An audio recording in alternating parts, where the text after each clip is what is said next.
আসসালামু আলাইকুম। বেশি করে তেল দিলাম, মানে পাকিস্তানি কড়াই মুরগি রান্না করব।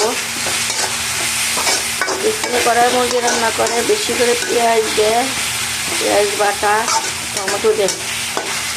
তখন দিলাম টমেটো আর পেঁয়াজ দিলাম, পেঁয়াজ বাটা টমেটো বাটা একসাথে দেয়। কড়াই মুরগি বেশি করে পেঁয়াজ টমেটো দিতে হয়।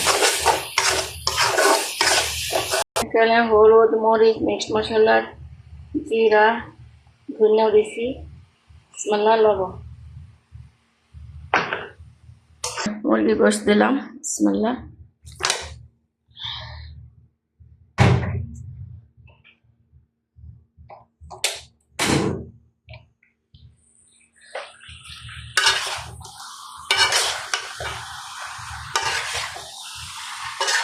চামড়া সহ মুরগি,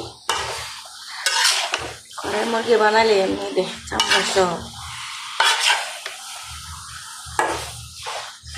সুন্দর করেছিলাম, রসুনও দিয়েছি, আদা, রসুন, পেঁয়াজ, টমেটো একসাথে করেছি। এই যে আমার কড়াই মুরগি হয়ে গেছে। এভাবে পাকিস্তানিরা কড়াই মুরগি রান্না করে। ওরা তো মশলা দেয় না, খালি টমেটো বাটা দেয়। এই যে ময়াম করে মানে গরম পানি করে রুটি বানাইছি, বুঝছেন? ওই কারণ সব সময় সব রুটি পাওয়া যায়, সৌদি আরবে কোনো রুটির অভাব না, কিন্তু হাতে যে কাই করে যে রুটি বানায় এই রুটিটা খুব কম পাওয়া যায়, ঠিক আছে? এখন বলতেছে এই যে কড়াই মুরগি দিয়ে ওই রুটি খাইব না। আমি ওই যে বানাইছি তাড়াহুড়া, তো ওই যে বড় বড় করে আত্তা পাত্তা করে বানাইছি, কুল করতে পারি, সমস্যা নেই, রুটি বানাতে পারি। এখন এই তাড়াহুড়া পানিটা একটু নরম হয়ে গেছিল ময়ামটা, এই জন্য কেমন আত্তা পাত্তা হচ্ছে। সুবিধা নেই, দেখতে সুন্দর না তো খাওয়ান তো দেবো। রুটি দিলাম, 20টা রুটি দিয়েছি। বাঁধাকপি, শসা, টমেটো, কাঁচামরিচ, পেঁয়াজ, আর এখানে দিলাম এই যে মুরগি, কড়াই মুরগি। পরে এই যে সাদা সাদা গিস্তা দিয়েছি। গিস্তাটা মানে এখানে একটা কোটার মধ্যে পাওয়া যায়, আর সৌদি আরবে তো এটা পাওয়া যায় না, বাংলাদেশে পাওয়া যায় না, সৌদি আরবে পাওয়া যায়।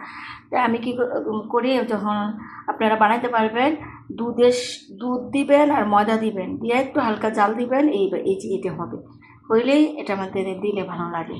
ওরা দেয় একটা আলাদা একটা ক্রিমের মতো, ক্রিমটা বাংলাদেশে হয়তো আছে কিনা জানি না, সৌদি আরবে তো আছে, এই জন্য আমি এটা দিছি।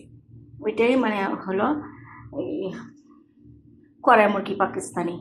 আর পাকিস্তানি রুটি আমি বানাইছি ঘরে, এই লাল রুটি বানাইছি, লাল আটা রুটি বানাইছি। এইগুলা দোকানে, সুপার দোকানে ওরা খাবে। এখন 11টা, 10:30 বাজে। এখন রোজা দিন তো, রোজার দিনের খাবার 11টার সময় খাবে, তারপরে যে 10টা 11টার সময় খায়। এখন এসে নিয়ে যাবে সুপার দোকানে।